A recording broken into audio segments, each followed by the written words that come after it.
Ready? Welcome to the callback. Welcome to the callback. Welcome to the. I got nothing after that. I don't know if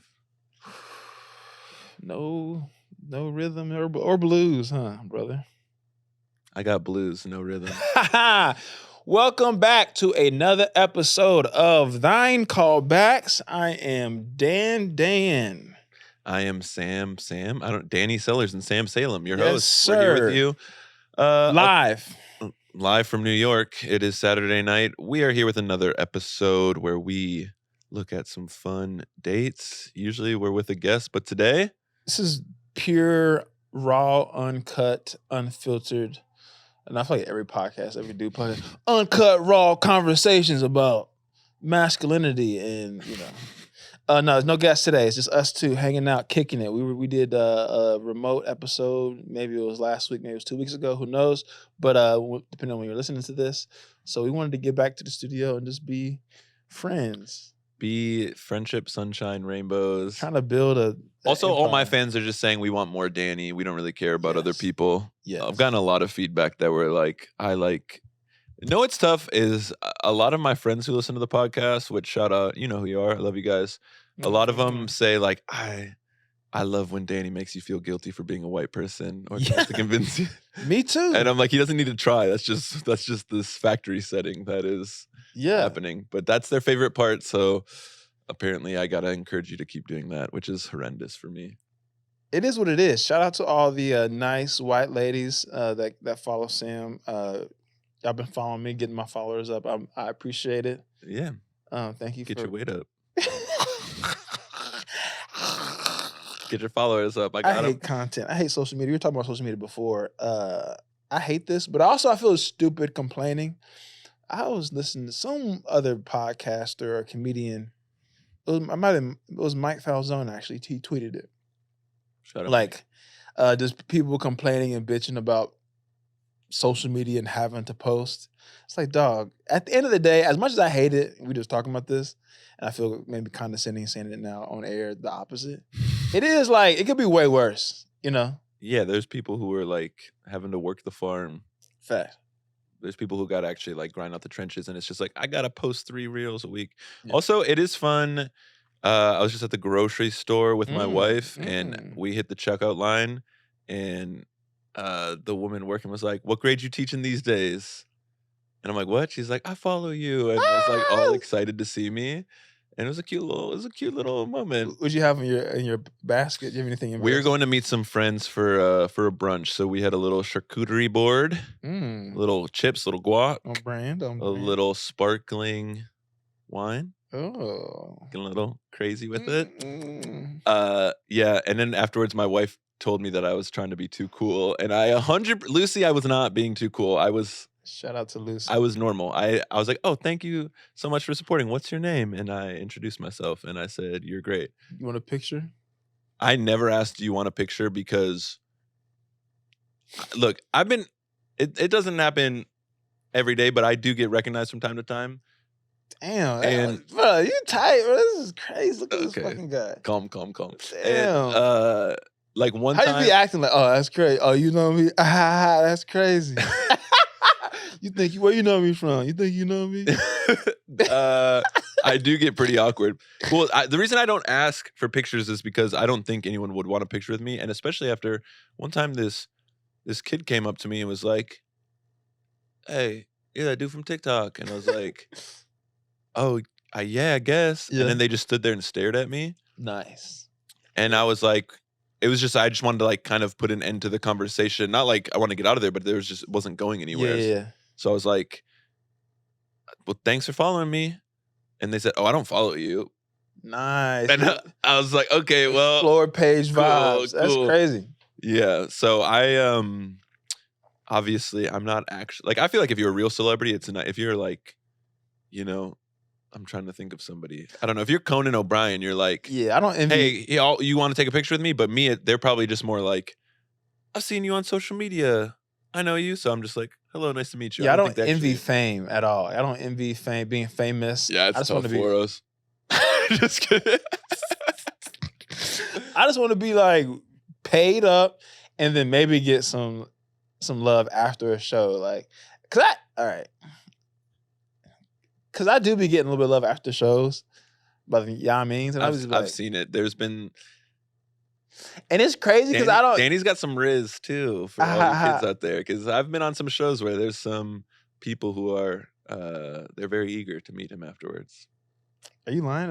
Have I been? No, at the Hollywood Improv there was some. Oh yeah, the means. Yeah, that was crazy. I'm a dentist. What's up? Yeah, but it's also one of those things where it's like, you don't want to be. I don't know. It's like almost this weird like power dynamic. I don't know if you want to. I'm really maybe self-conscious about that, of like having power over somebody, and not saying I'm anybody by any means, but it is kind of like, is this person a fan, or they just like comedy, or? Yeah. But also, I feel like I'm not popular enough to even be thinking about that. I should just be out here doing my thing. But that's a healthy thing to be thinking, because too many people are like want power over people. So I think you're on a healthy track to it. And I mean, you are. It's electric to see someone crush at comedy. I'm pointing. Go ahead. For the listeners, I'm pointing at Sam as he gives me compliments. Go ahead. Oh, you are when I see you crush, it's like a very charismatic, people want to be around you vibe. So it makes sense that after a show, there's going to be people like, I just got to witness this. I want to talk to this person. But then you pointed at me, so I didn't want to give as nice of compliments. Damn it! Shout out to the Yamins out there doing their thing. I don't know that phrase, but I'm trying to. So this is what I was. I'm trying to be more PG for this podcast. So I wanted to say a certain word, but I didn't. So me saying Yamins is just. You're referencing, like, you know what I mean. Yeah, the Yamins. Yeah. All right. This is for the moms. You're teaching us stuff. Yeah, exactly. You're always teaching us stuff. Do we need to get into We need a Patreon version of this so I can really cuss. Because I'm trying to not cuss as much. We do. Well, let's get into our trademark mental health check. Oh, yeah. Danny Sellers is always giving us his mental health is like cold pizza. His mental health is on medium rare. That was a slap. Go follow that reel or find that reel. What's our mental health on these days? Actually, I had a pretty decent week mental health wise. Well, that's not good for content. I know, but I know. But I feel like the biggest reason though is because of rest. And I need to find something that helps me go to sleep more easier. Like I was taking these like little melatonin like gummy joints with like whatever, elderberry, whatever. And it was like, okay, it was decent. Yeah. But it wasn't slapping like I needed to slap. I want to create a product that's like a grandmother's kiss on the cheek. You know, like a nice, like, good night, baby. No, you'll go to sleep. You know what I'm saying? You never had your grandma go to your grandma's house and like you in the guest room. Like, all right, good night, baby. I get what you're saying, like the calming embrace, like a grandma. A warm embrace. A grandma's not there to actually parent you. They're just there to make sure that you feel great about yourself. Just the vibe, yeah. I just need like a grandma's vibe. You know, Grandma's Kiss by Danny Sellers. Or just any given old black lady to just give me a hug and a kiss on the forehead. I'll be asleep instantly. That or a Uber. An old black lady calling me handsome or telling me like I'm doing my thing. My shoulders are back and broad and I'm ready to take over the world in a healthy, respectful way. No, go ahead. Say what you want to say. Not in a colonizing way. Yeah, but I say go ahead. Yeah, and what minute mark is this? Us talking about race. It's about 3-4 minutes in. No, bro. No, I feel you. That shout out to old black ladies. I feel like, yeah, old black woman giving a white man a compliment, you got to really be doing something special. I guess so. Does that happen often or no? It happens from time to time. I think if we're gonna get into race, it's about that time. I think the biggest compliment I've gotten, I've had a few different times where a black person is like, you have a black wife? Your wife is black, huh? And I'm like, she's not, but Thank you for noticing. Thank you so much for noticing that I am not like most whites.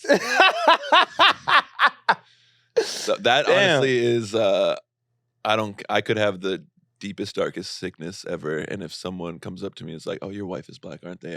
I'm floating the rest of the day. But the thing is that problematic? Is that problematic? No, because I think also people.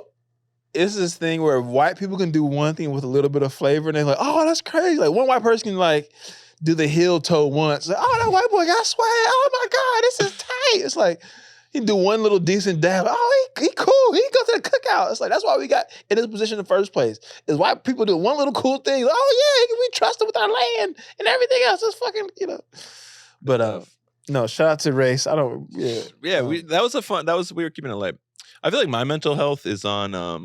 As long as we're doing a mental health. Yeah, go ahead. My mental health is on. You know when you're kind of like run out of shampoo in a shower, so then you just put shower water in it and mix it around to get more, and then you're just using watered down shampoo. Yeah, I feel like that's my mental health right now. I'm just like, there's a little bit of tiny good in there, so I'm just trying to get that water swishing around. Yeah, you gotta lather it up really good. Yeah, no, I'm not actually I'm not refilling it with shampoo. I'm just putting water in it to be like, this will do for now. Yeah, that is the little glimpse of hope that you had from the bottle was full. He was like, this is some corners here that I can really work with. Yeah. Damn, that's a really good one. I feel like these are really good analogies. Cause you know what's funny? When I have bad moments during the week, I think of things to describe for the podcast specifically. Yeah. We're a mental health podcast. We're helping you process things. We're helping all the people out there. I've had multiple people tell me my little sister is obsessed when you said my mental health is on medium rare. My older sister told me that she was in a session with her therapist and like she was like, yeah, my mental health just feels on medium rare right now. She was using it in therapy. Yeah. So I'm the new Dr. Phil. Dr. Trill. I'm coming for didn't they cancel his show this year? I'm coming for your spot, Dr. Phil. Yeah. He's not even a real doctor either. No, at least not a doctor. You can put Dr. Sellers. Either Dr. that, Dan. Either give me that or a judge show. We need a Danny and Judge Judy. I got some new headshots this week too. I'm feeling myself, dog. I need either a doctor show where I just give people prescriptions and fuck their life up, or a nice little judge show right before like a really good TV show, so I can run those numbers up too. That's a nice gig. Either let me be the judge or the plaintiff. Remember the big black dude with Judge Judy? Yeah. He don't have to say shit. No lines. Probably drives a fucking Lamborghini. They get so much money. I think we're aggressively a millennial show. I think we should be the new Robin Big. If you know Robin Big, throw some love in the comments or a review. That would be nice. Robin Big had a death grip on my personality for a solid month stretch in middle school. For a lot of us too, yeah. A newer version, like a skinnier black man and a tall white man, is the opposite of who they actually are in real life. With half the charisma of Rob, yeah, that's what we need. That's what we need. That's crazy. That's a weird casting of a biopic of Robin Big. Let's get into casting and stuff later. We do have some dates this week, y'all. We have some dates. Yeah, let's get into. Normally, this is where we introduce the guests, but we have an ism this week, though. Oh, guys, my bad. We got to do mental health, and we got to do Danny's isms. For those of you new to the program, Danny just made up a phrase. Every week he brings an ism to the podcast, which is basically just life lessons with Dan. I feel like one of those guest pastors when they bring them up. He's putting his hands together. This is he's getting ready. He's getting ready to. Amen. You seem like that pastor that would use music to manipulate people emotionally. Yeah. You'd be backstage, be like, okay, I need the drums to come in at this part. Yes. So even though the message isn't actually hitting, it feels like it's hitting, and people start to cry when really you're just saying like, get up off the couch. Yeah. Definitely playing Never Would Have Made It when the collection plate's going around. Like, play the slaps when the collection plate's going around, just in case. No, so my ism this week, and I tweeted this, so if you follow me on Twitter, you already... Follow Sellers. Yeah, at Follow Sellers. This is tough. This thing that we're doing in surviving in LA is tough. Me and Sam were just talking before we started recording, and we just get down on ourselves sometimes, and we forget where we were before we got to this point. So whether, for us specifically as comedians in LA trying to survive, but even if you're listening, you're an entrepreneur or, you're starting a business or trying to do something outside of what you're already doing, even surviving off of your creativity in our case is like still such a massive accomplishment. Yeah. Like, for people that are listening, I'm 30. And so most of my 20s I spent either graduating from college or going down a path that I did not want to be in professionally out. It was in tech sales. I started insurance, went into sales, got into sales management, tech sales, and rolled that out to the pandemic, essentially. Yeah. The pandemic forced me to kind of pivot. Right. And so then I had a job in podcasting, and that kind of helped me really get into a position where we even are at now in the studio. But I was still doing sales within the podcast network. I quit, long story short, this February last Long year. story medium. I know, yeah.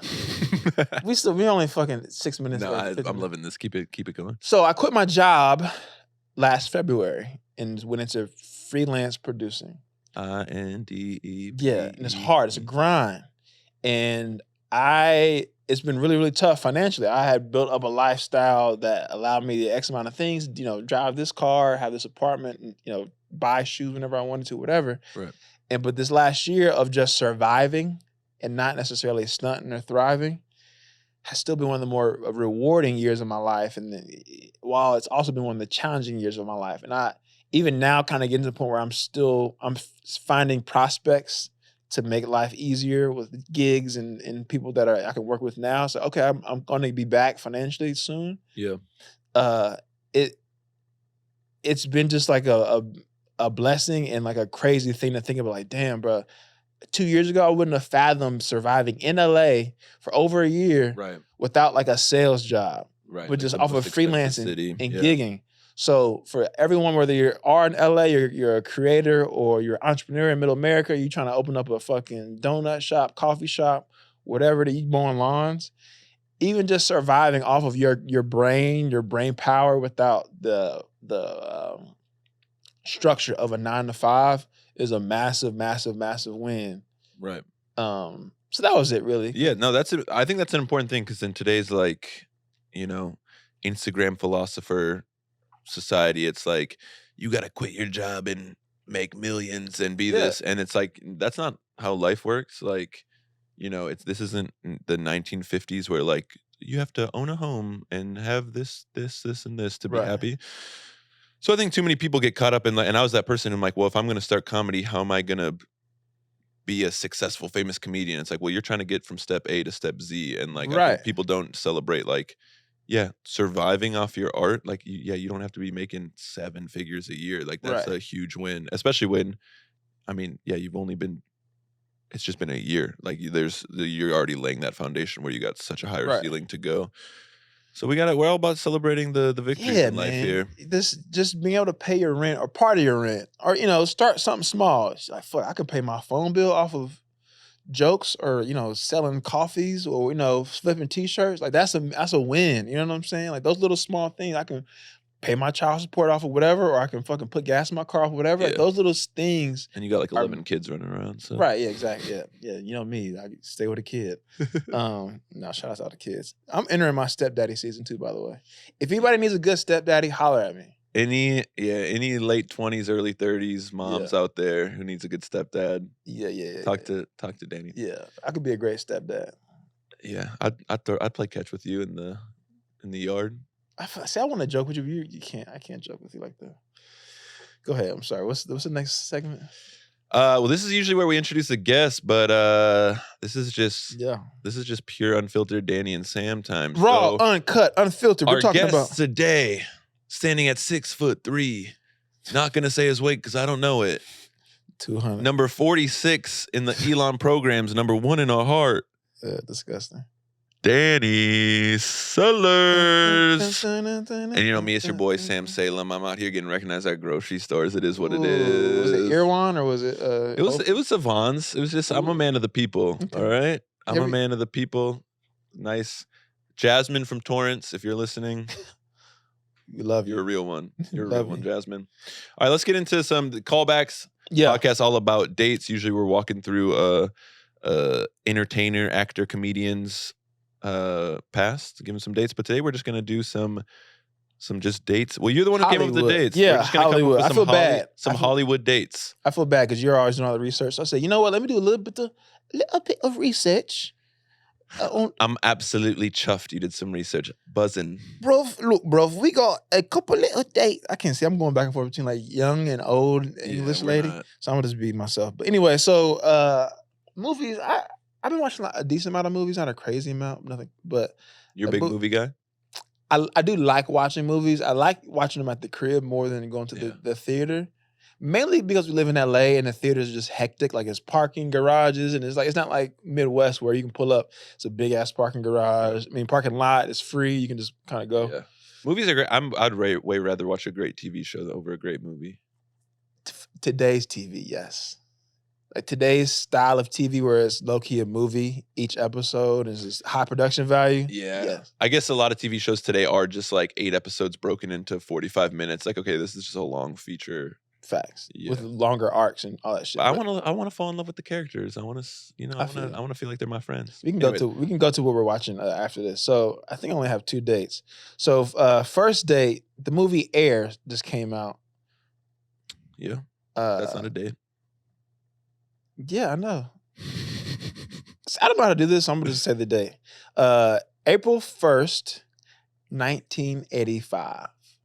That's the year that Jordan 1 was, or the day that the Jordan 1 was released. Yes. How'd you know that? One, because I know the movie Air is about that. Oh. But 1985, that's when I'm not a sneakerhead, but I appreciate shoes. Like my closet, I don't got like a crazy amount of heat, but How many shoes do you have? I got like 30 pair. That's good. But I got some Jordans. I got we're bringing 2006 back with the Nike Vomero 5s. Oh, okay, shit. I'm not sponsored. Nike, you're not going to sponsor me. Why even try? But Nike. you can send a bag. I want ACG. I want that. If you any ACG reps out there, I want the Nike ACG. We should definitely thrive to get that popping. But go ahead. I'm sorry. Okay, so the Jordan 1 was released. Important day in sneaker. I mean, I feel like shoes were just shoes before that. Yeah. Not completely, like Nike had already kind of changed it, but like, I mean, yeah, that changed that. I think that helped propel Michael Jordan into like the mythic being he is. So I have 2 things on the movie, then I guess on Michael Jordan. One, how much sneakers affect how we think about the player and the brand, Michael Jordan, who he is. Mm-hmm. That's one question we can get to. But the movie specifically, when I saw the casting for the people that they're playing, it's just funny how Hollywood romanticizes who these people are. Like Matt Damon's playing Sonny Vaccaro. He's like an ugly ass old man. It's like Matt Damon's this handsome dude. Ben Affleck's playing Phil Knightley. Ben Affleck fucks. Sorry y'all.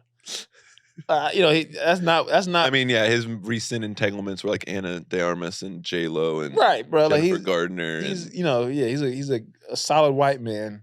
Wait, so did I say, for those of you who don't know, Air is just like the making of how the Jordan shoe line came to be and how it became so like controversial and amazing and sought after at the time. Yeah, I think it's essentially a movie about how they courted Michael Jordan specifically to launch basketball, because Nike, he wanted to go to Adidas. Right, Nike started as a running shoe company in Oregon. That was kind of their origins or whatever. And then back then, I think in sneakers, Converse was like the thing, like the big. They had Magic and Bird had shoes, and I think maybe like Dr. J and Wilt and all them people. Adidas had the Adidas forums of like the Showtime Lakers. Yeah. So Nike was really not what Nike is now. So the movie is about that. On that note of these people being way more attractive than the actual characters or people were in real life, the characters, who would you get to play you in like your nice biopic? Ooh, that's a good question. I mean, obviously, Logic. A lot of. I get told I look like Logic a lot. Who would play me? I don't even. I mean, the fact that anyone would want a movie about me, I think, is crazy. I don't know. Do you have any? Who would you think would play me? I think I'm already attractive, so I would just cast myself. You can act, actually. I don't know. I haven't done it yet. So. Who would play me? I mean, I feel like I have an answer, but it's not like a note for the sake of the podcast. Like, there's a dude, Mecky Leaper, out there who we kind of look somewhat. Well, I guess he's shorter than me, but he's a very funny comedian who we both kind of look like Logic, so that's why he came up. I mean, I'd probably say like Donald Glover. Childish Gambino, maybe Lakeith Stanfield. Just change the whole race. That's funny as shit. Yeah, maybe Randall Park. Yeah, Sam. Yeah, just change it, the whole vibe. Like Sam's actually a black man. I think Lakeith Stanfield. For those of you who don't, he's a main character in. Oh, to play me or you? You. Oh, I thought you.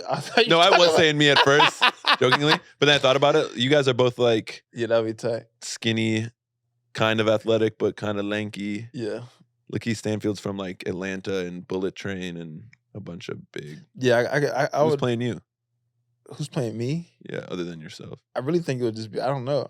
I want it to be myself. Yeah, you're too You're too in love with yourself to let anybody else do it. Yeah, I feel like me. Like, who's gonna play it better than me? I think. Just give me Honestly, the Irishman. Give me the Irishman thing where they just give you the face, make it younger. Shit. Yeah, I'm like a baby. Do you know how hard it is to play yourself though sometimes? Because I don't act much, but I get, I got an agent. Oh, nice. Shout out my agents. And one time I got a commercial audition that said, we want a late 30s or a late 20s, early 30s male, real life teacher who's more likely to use sarcasm as like a classroom control tool than like actual rules, and is more likely to wear a hoodie to school than a sports coat. They explained me to, I'm like, that's literally me right now. Yeah. And I tried to do the audition and it was the worst. Nice. Like when I'm like, oh, this is just me. And then when you're like, wait, but how do I act? How do I walk again? And then you just end up being so awkward. I also feel like a lot of self-tapes or auditioning is pointless because it's like at a certain point, you're popular enough, have enough clout that it doesn't matter how okay or phenomenal of an actor you are. Yeah. Like there's the elite level actors, the Denzels, the fucking what's his name? Like little young girls. Titanic dude. What's his name? Oh, Leonardo DiCaprio. Yeah, those the dude who likes young girls. That's funny. Yeah, those. I guess there's probably a lot of people in Hollywood too, but you know what I'm saying. It's those level guys that are like elite. Right. What's the white lady's name? Meryl Streep.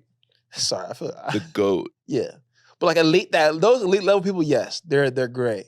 But it's like everybody else in between is just like, oh, they're the person of the decade. They're just cool, Sorry, the fact that you said who's that white lady, Meryl Streep, I just spilled water down my sweatshirt like as I was taking a drink. Because she is the white lady. Meryl Streep's the white lady. I mean, she's probably the best of our kind, right, for sure. If you're ever going to categorize a white lady, it's Cheryl. Great name. Her name's Meryl. Oh, Meryl Streep? Did you think her name was Cheryl Streep? Meryl, bro, when I tell you I don't know white people names, this is also probably the reason why I won't be ever successful in Hollywood. Because people will say white people was like, oh, this actor, this comedian. I'm like, bro, I have no idea who you're talking about. And I feel like I knew it was Meryl. This is the version of you saying Desaria wrong is me saying Cheryl Streep. Definitely clip this shit up. Meryl Streep, Cheryl Streep. But anyways, what were we talking about? I don't know. Honestly, I was so shook. I spilled water down my sweatshirt. So. That's tight. Shout out to all the. If you watch on videos, merch about to release soon. Bye. Kids these days. I'm gonna get. See, I was gonna say something, but never mind. This episode is all over the place. I know. I was gonna say get a shirt that said "hoes these days," but I that's not good. And it's gonna be a picture of Meryl Streep on the back. And then when she comes for copyright infringement, you're gonna be like, no, this is Cheryl Streep. Yeah, I don't know who you're this talking is about. Wrong person, Meryl. That's really yeah. So shout out to Air. Shout out to Sneakers. What you were talking about was like the casting is funny because like having to audition like to play these smaller roles, and then there's like the top tier guys like Leo and stuff. Yes, because it's funny. I don't think that this one was necessarily a movie that like Nike and Phil Knight started the conversation. Maybe I feel like it was more so. Matt Damon and those guys, Ben Affleck initiated it. Yeah. But it is funny when you see people that do cast biopics, like who they cast for themselves. Like, oh, that part, you're way uglier in real life than than this person you casted. Perfect looking people. And yeah. Like, bro, you're kind of smack. But there's been some really good, like the old school Michael Jackson biopic was really good. That was elite. That's probably the best one. Yeah. You ever watch that one? No. I said yeah, like I saw it, and then you asked me, and I felt. Bohemian Rhapsody was a good casting. I feel like he looked like, oh boy. Rami Malek did look like Freddie. No. Freddie Mercury, right? Was that the name of the actor? Did I just confuse someone? I don't know. You asking? I just told you I don't know. Yeah. Okay. Cheryl Streep over here. Cheryl Streep. Shout out to Cheryl Streep. This would be the name of this. Honestly, podcast. I hope that let's get some controversy with Meryl Streep, and then that will really take this podcast off to the next level. What's your next date? Yeah, I'm gonna have a couple more date or one more date. I'll just say the date, and then I'm gonna give you any hints. I'll guess. May 28th, 1993. May 28th, 1993. I'm not actually You sure. really don't know this? No. No, it was the day of the release of the Super Mario Bros. Live action movie. Wait, of the video game was The live action movie. there was a movie in 1993? You never watched the Super Mario's live action movie? No, who's in it? So John Leguizamo played what's his name? So you know who Luigi. John Leguizamo is. Actually, he's a legend. Bob Hoskins played Mario. You never watched the live action joint? So I brought it up because it's like a really dark depiction of Mario. I guess it's kind of a drama. I guess scary. Oh, these pictures are crazy. I remember talking about casting some people who are too good looking for a role. That is not the case in this movie with Mario. Yeah, they look. Sorry to Bob Hoskins. They look pretty much head on. These little small head joints. What do they call them? What are these shits called? Oh, this is horrifying. It's like kind of scary. The mushroom, the Koopa, not Koopa. Yeah, something Troopa, like that. But so the Mario movie's out now. At this point, when you listen to this, it's probably been a week or so. And I remember as a kid watching the Super Mario, whether it be on HBO Max, whatever it's at Max, but HBO or Cinemax, whatever, extended cable, and being unable to finish the shit because it was so scary looking. Dude, I mean, I just looked at it was $48 million budget and it didn't even get that in box office. It was a flop. Also, what is this? Brooklyn plumbers Mario and Luigi get the shock of their life when they discover a parallel world populated by the intelligent descendants of dinosaurs. Because it's like it's what like is that movie? They took like a kids game where they get coins and they're like sci-fi. There's dinosaurs that are real. Yeah, it's low key before its time because I feel like. Wait, sorry, I do believe dinosaurs were real. I'm not one of those Christians. I mean, there's dinosaurs that still exist. Dinosaurs are real, guys. Yeah, I did not mean to come off that way. But no, it was like a total left turn from the actual movie. Like, you can't bring a kid to watch that shit. So but you know what? Now, as we're adults, we can look at stuff like Fresh Prince, for example. This show on Peacock is a kind of adaptation of the original like a more premise. Serious version of it. So you can kind of different generations can watch it and be like, oh, okay, I can maybe watch it with my kids. It's adjusted. But this shit feels like a movie for adults. But the game is for if it came out now, maybe because everybody that played Mario is older, so it's like this makes sense. But 30 years ago, no adults even cared about it. Yeah, adults weren't playing video games like that for real. Yeah. The people that were adults back then were in the war. Right. You know what I'm saying? The war. One of the World War, low key, in the 90s, whatever. Anyways, or at least veterans, whatever. Did you play video games? Back in the day, yeah. Back in the I would play mainly the sports ones. Yeah, same. Madden, FIFA. Do you play now? No, I haven't owned a gaming console. I owned the original Xbox. Still? And not still. Water damage, basement flooded. Still salty about it. And then my family owned a Wii. Yeah, I feel like every so honestly, I grew up playing Super Nintendo. Like my family, didn't spend money on that stuff. So when everyone was playing their PS2, I was playing Mario Kart on Super. Did your family let you watch Harry Potter, or you're like, nah, we ain't fucking with this? My mom originally did not let us read Harry Potter because I think she was friends with a bunch of moms who were like, it's witchcraft. But then my mom actually was like, oh no, this is just like a fun kid's story. Yeah. So they were people treat it like, but Pokemon for a little bit I wasn't allowed to watch. Really? Watch Pokemon. Yeah, I feel like, but then my parents are like normal now. No, look, in the early 2000s in the Midwest, I feel like Harry Potter was low key like pornography. People were like, hold on, like, dog, you really witchcraft? Yeah, you really. Not in my house. Yeah, it was either they didn't give a fuck or it was like, hell no, we're not watching. Anyways, shout out to Harry Potter. Well, I guess not, because J.K. Rowling's kind of evil, I guess. This is an impromptu, off the cuff. Since we don't have a guest, a quick 2-minute State of the Union. How do we feel about the podcast? What's the feedback you've gotten other than you mentioned Mormons too many times? Yeah. Yeah, I've cut back on my racism. I mean, I think people enjoy story, and I think people enjoy I enjoy really hearing about people's life in a detailed way and like the logistics of it all. Yep. Because a lot of this shit that we go through in life, sometimes we forget how many steps it took for us to get certain things done. But like I said, I always try to bring it to the broader scope of not just comedy, but everything. Like I had a show, maybe Friday, or it was Friday, last Friday. This is just one night from Echo Park where I live, had to drive to Venice. Yeah. In Venice, if you don't live in LA, Venice Beach is probably the worst place to be on a Friday night if you don't live in Venice already from a parking perspective. Horrible parking. So my dumb ass, like I'm typically really good about time. Very prompt. I'm always the late one when it comes to me and Danny. Yeah, I think it's just the athlete in me, just like whatever. Just me playing D1 and you not playing D1, maybe. Oh, damn. He went there. Yeah, sorry, I wasn't D1. Sorry. My bad. Sorry. Okay, 4 career catches. Yeah, okay. Yeah. No, but so anyway, I get there 15 minutes before the show starts. And mind you, I have to go up first because I got to go somewhere else. Right. And so I'm trying to find parking. I'm like going over curbs in my Jeep to just find parallel parking, just chaotic, whatever. Get there on time. Jeep flex. Yeah. Jeep way. Shout out to all my Jeepers. Anyways, I get there, whatever, do the show, decent show, good show. I was decent, the show was great. Then I leave and drive 40 minutes on the opposite side of LA, literally to Elysian. And had a show there and like worried and rushing, trying to get there. Traffic was ridiculous on the 10.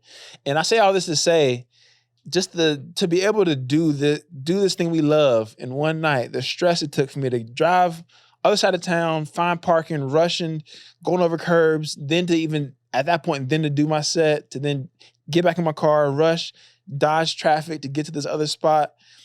It's like, sometimes we don't take a step back and realize how hard shit can be sometimes. Because when we don't take the account for how hard life can be sometimes, we feel bad about feeling shitty. Right. We feel out of touch. Like, why, I'm exhausted. It's like, yeah, you should feel fucking exhausted. You drove 2 hours to do do 15 minutes of comedy in one night. That's a lot. For like no pay. For no pay. I didn't get paid a damn dime. So like, that's not normal. And it's okay not to be normal, right, in your life and whatever you're doing. Right. But this podcast, I feel as though gives us an opportunity for even us. I think it's a little bit of therapy for me. Like, okay, I'm not crazy for wanting to do these things. And people that are listening, like, you're not crazy for not having a lot of money right now and putting all your savings, whatever, to start this. We have a lot of, I feel like, listeners that are teachers and shit like that. And maybe you're a teacher now, but you want to start your own fucking online course or your own Etsy business or whatever it is. Like, you're not crazy for running all of your money up and investing in your stuff to get your stuff started. Or you're not crazy. No, I think that's to the people on the outside who don't have like the passion. It's like, yeah, why are you running around spending all this gas money just to like perform for people for free or for $10 or for drink tickets or whatever? But like you said, this is like, you're just trying to lay the foundation, and you hear other people's stories of like we had Samuel Bade on an earlier episode, great episode if you haven't listened to it. And this man was a host of one of Netflix like top 10 trending shows. Yeah. And like, he's still out here like driving all over the country for shows. Yeah. Like if you can't just like want this for like fame, like you got to really love it. Right. And it kind of reminds me, I thought I was going to be a college basketball coach. And when I first got married, my wife, like, she was like supportive of me being a college coach, but it's like, it's so much time. Like, you're always on the road recruiting. You're on the roads for games. You got practice. You got lifting sessions. I couldn't imagine you got being with somebody that's a college football or basketball, really any major sport. Any spouses of a coach, you're a special, special person. But my wife was kind of, she was supportive, but she was also like, why aren't you hanging out with me as much, But with comedy, I feel like I'm just as busy because every night it's like, we're recording the podcast. I'm hitting the road. I'm flying into a city for like a corporate gig that I got. I got like all these random things. It is, for people listening, it is Easter Sunday. Yeah, we're recording I literally Easter Sunday. I have like the most loving group of friends and my wife, and we're having like a nice intimate brunch. And I'm like, all right, guys, I got to go record. Yeah. This is like the only time it works to record. It's a different level go ahead. No, sorry. Yeah. Finish what you're saying. I feel like my wife is so supportive of my comedy, and I felt like her support of me being a college basketball coach versus comedy, I feel like she can actually tell. Yeah. I think she could tell I liked coaching college basketball. I didn't love it. Right. So she was a little bit like, she was nice and supportive and didn't tell me not to do it, but there was kind of a part of her like, why are you doing this? Mm-hmm. Whereas like comedy, like there are so many nights where she's going to bed alone and I'm driving an hour to get paid $10 to perform for 12 minutes. Yeah. But she sees like, oh, this is like his passion. Right. This is his calling that he wants to get to. So I think, like you said, it's nice to talk to entertainers to hear kind of like, oh yeah, we're all a little bit crazy to be doing this, but it's not just entertainment. If you have like a business you want to start or anything, I think people always see the finished product and that's what they want, but you kind of got to start at base level. It takes that level, because you got to understand what you're doing. And I had this kind of epiphany. I am materialistic, but not in an insane way. My dream car is a Porsche 911. Like, it's an expensive car, but it's not an insanely expensive. It's not a Lamborghini. Like a nice $100,000 car or whatever. The only 911 Danny acknowledges. What? Could you imagine? I was like, yeah, brother. It's conspiracy pod. No, but what I'm saying, it's like such a nice real moment. I'm sorry, keep going. No. But my thing is like they don't give those away, and I'm saying that because the nice thing, whether it's like you want this kind of glamorous car, or you have a dream board house, or maybe you want to live in a certain school district for your kids, whatever it is. They don't give those away, right? Yeah. Especially if you don't have a mom and daddy or granddaddy that can give those to you. Mm-hmm. So you have to do things and impose your will onto the world to get those things and take them. And I don't want to sound like capitalistic and like you got to take what's yours type shit, but you do have to create gravity around yourself so that those things come to you and people want to help you build stuff. And hopefully it's for good in the world. It's just important for people that are listening, and this is me honestly self-talk, just to be okay with like, yeah, I'm tired, or this is weird, and I feel like I'm risking a bunch, and maybe it's not paying off. It's supposed to kind of feel like that a little bit because it's not normal. Right. Like it's not going to work every day and being in the office and working for an organization is relatively quote unquote normal. And that's not a bad thing at all. I think if that's what you want to do in your life, I'm kind of envious of you because I get paid every other Friday. I got my 401k popping. I can go on vacation, got PTO. I'm kind of envious of you. But if you're not one of those people and you just can't help but not be one of those people, it's okay to be like, yeah, this is fucking weird, dog. It's Easter and I'm here by myself in the studio all day, right? Recording. And I think to your point though, what's super important for us and people listening is having a team around you. And sometimes that team, when you're popping, you got a fucking PR, you got a manager, you got an agent, you got a fucking assistant, you got some hoes on the side. What do you got? Your whole team that's just around you. I'm being funny. You mean some Yano? I mean, so yeah, some Yano means. Yeah. But for you, it's like having a partner that really fucking is down for you and what you want to happen. And people that are listening, if people aren't down for you and with you, you should probably reevaluate that relationship, whatever that relationship is, friends, parent, partner, whatever it is. Not to say you want to say fuck them and want them to die or whatever, but it's just like, let me remove myself from this relationship because how you're feeling is valid. Yeah. If you really can't be in the office every day because it makes you go crazy, that's a pretty valid feeling. Definitely. You got to you can't keep doing the same things over and over expecting different results. Which now you telling people, like inspiring them and me ending with a cliche quote. I think we just became the classic 230-year-old dude males on a podcast being like, listen, brother, you can't eat if you don't ask for a plate.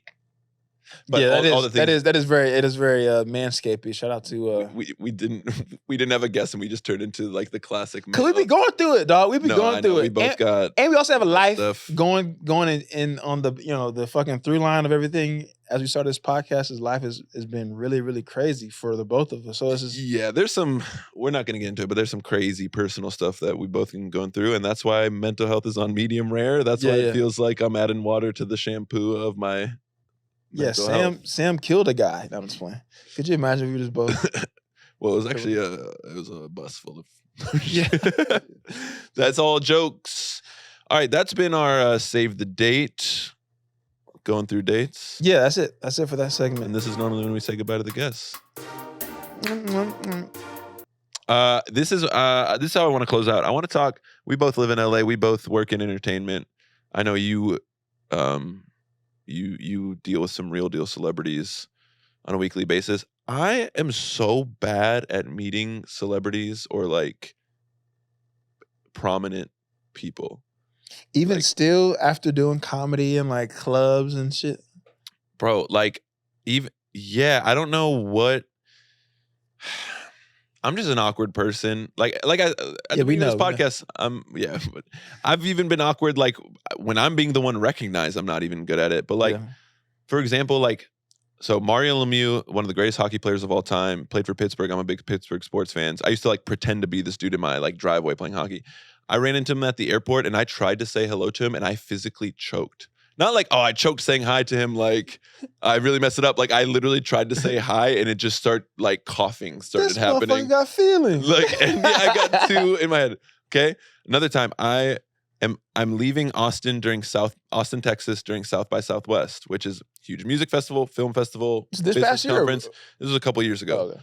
Okay, Jason Sudeikis is there, and this is when him and Olivia Wilde were still together, and Olivia Wilde's sitting on Jason Sudeikis' lap.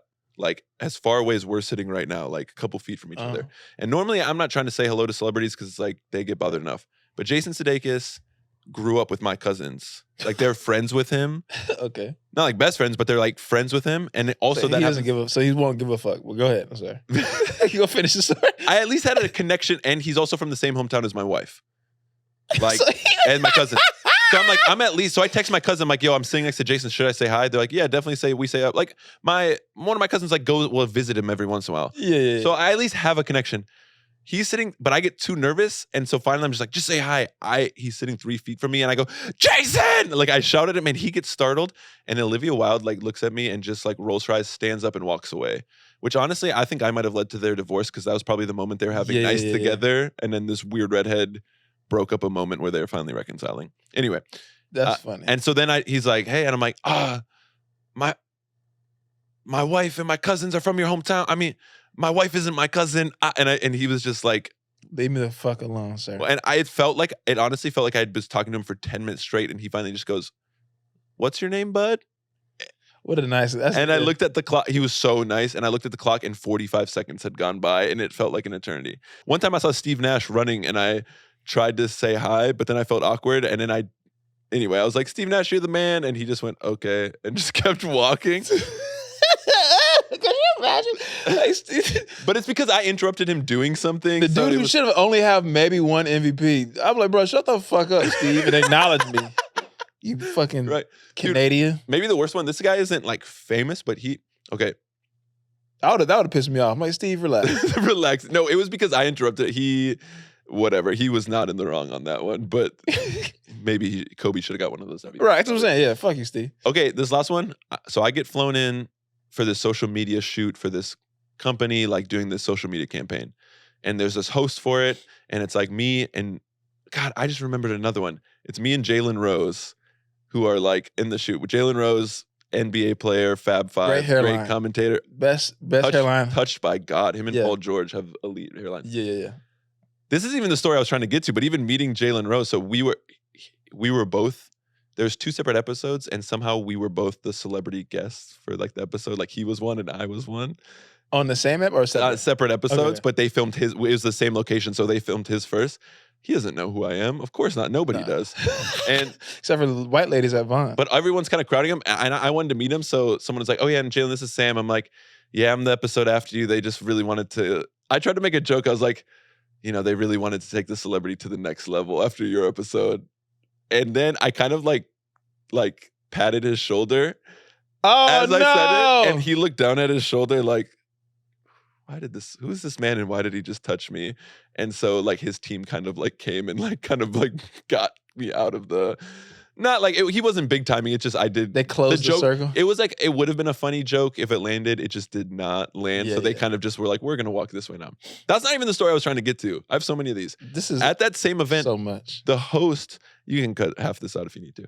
The host of this thing goes, hey, there's my friend John. You want to meet him? I'm like, sure, because the host is super cool. We're getting along great. I'm like, yeah, great. Let's go meet John.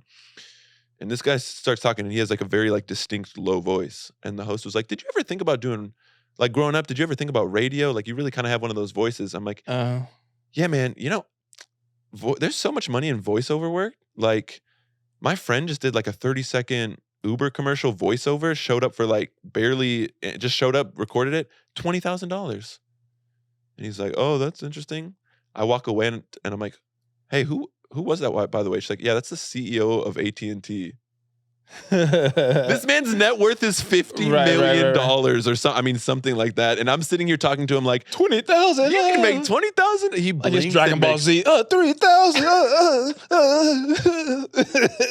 And he like looking back, he probably looked at like, look at this sweet, sweet, innocent boy. Like, get out of here. The thing about LA, you know, shout out to WTF Media Studios. That's where we record at right now. Yeah, that's where we're recording at right now.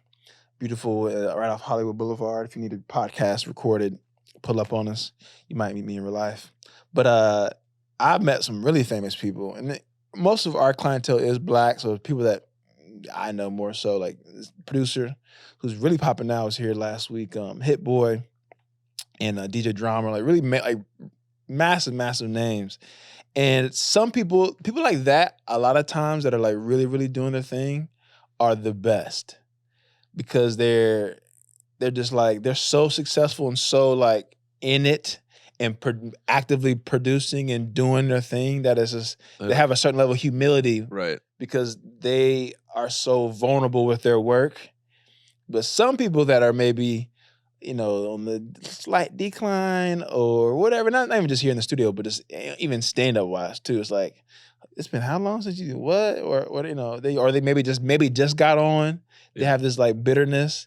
Like Sudeikis hearing, that's how I would imagine Sudeikis would be because he's such a legend. Nice. Yeah, he's like, you know, this fuck. He probably called you remedial afterwards, but he's like, he's, you know, such a cool legend. Like, yeah, hey buddy, you know, come on, you know. That kid was real remedial. Right, yeah. I want to say the real R word, but I'm trying to be decent. Like, he probably definitely called you a name, but it's like, you know, he's such a legend. It's like, dog, I had Ted Lasso in development. Get the fuck out of my face. You know what I'm saying? Yeah. I'm getting money. But shout out to famous people in LA, people that are actually decently nice. Because I've met some assholes in this game. And it's like, dog, I will beat your ass. I can't wait for the day you and me fight. That's gonna be boxing. tight. We're gonna get to a level where we can bring back be a nice real world. We should do like one of those old school like reality TV shows together, but we like hate each other now, like the MTV joints. Oh yeah, let's get some like enemies, like manufactured drama, like enemy season, and like all these seasons. You know, your favorite Hollywood influencers team up with their fucking enemies. You know, us fighting each other. I love that. I'm in. Backstab with The Amazing Race, one of those joints. I can't wait. If you got any innocuous or crazy not LA, but if you got any crazy or innocuous meeting celebrity stories, slide in the DMs of @callbackspod. Email us at callbackspod@gmail.com. Yeah. We want to hear from you. Is that another episode of Callbacks? Yeah. What else? Any thoughtful wisdom you need to leave the people on? Ooh, I don't nothing else. I've ranted a lot this episode. Hopefully, let me know, y'all. Was this too much? I feel like I tried to give a little bit of jokes, a little bit of wisdom, a little bit of just vibes and how life is going. So if I'm getting too preachy, let me know. I might have cut some of this out too, so you might not have gotten all of it. But yeah, I don't know, man. Just try to fucking stay afloat. Offer us some feedback. Yeah, stay afloat, friends. As always, this just sounds like something everybody says, but if you're on Apple Podcasts, please, reviews really boost us in the algorithm. It might make publications take notice of us. Facts. So if you can hit the 5 stars, if you can even just say, I like this podcast, it's great. All that stuff. It means it takes you 17 seconds to do, and it makes a huge difference in our life. So you guys already do so much. Thank you so much for listening, but leave a review. Go subscribe on YouTube so we can start monetizing. Share them reels too, man. Appreciate y'all so much on the love on the reels. That's helped us grow a little bit. But yeah, whether it be reels or YouTube shorts, whatever it is, TikToks, that helps us a bunch too, just getting our name out there and folks seeing our little jokey jokes. Yeah. I'm your co-host, Sam Salem. I am Daniel Sellers. And this has been another episode of Callbacks. No kissing sounds down this time.